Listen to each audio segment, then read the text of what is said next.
Okay, let's talk about checks in Google Sheets. What are checks? They're ways to confirm that your data and your formulas and your work is correct. Google Sheets, spreadsheets are really easy ways to make mistakes. You're typing data, you're copying and pasting data, you're using formulas. They get really complicated really fast, and it's hard to make sure that you have the right answer. This isn't like in school where there's an answer key or someone's going to tell you or double check you.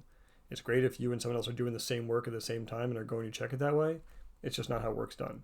So here's a spreadsheet, and here's our checks.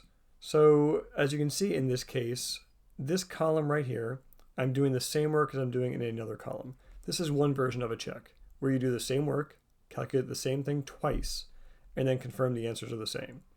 It obviously completely depends on your data and your context, but for the most part, that's a good way to do checks, is do the same thing, do it twice. Obviously having someone else check your formulas, eyeballing things is good because sometimes numbers will just be out of whack, so make sure you look at your numbers and check to make sure they look reasonable.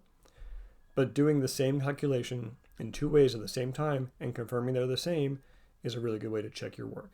So in this case, in this column, you can see I'm using this average ifs formula to calculate average product revenue. So it's going directly to the master table sheet and it's doing this calculation. I can do this calculation in other ways, which is in this column you can see I'm taking B4, which is the total revenue, and that one I'm using a sum ifs formula on. I'm dividing that by E4, which is the total products, with a count ifs formula.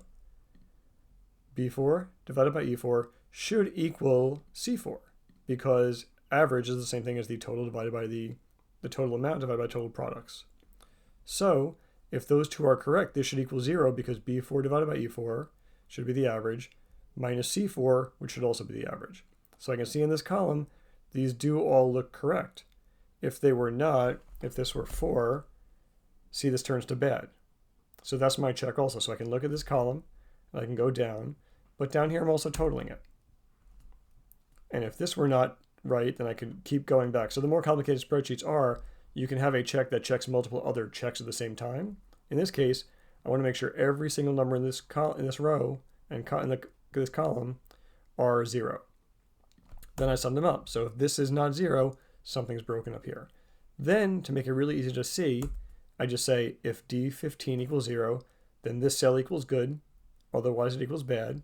And on top of that, I then have my format, conditional formatting. So as you saw, if one of these were 2, this becomes 2, this says bad. So it calls my attention to that. It's really important to have these checks when you're doing your work. It's so easy to make mistakes.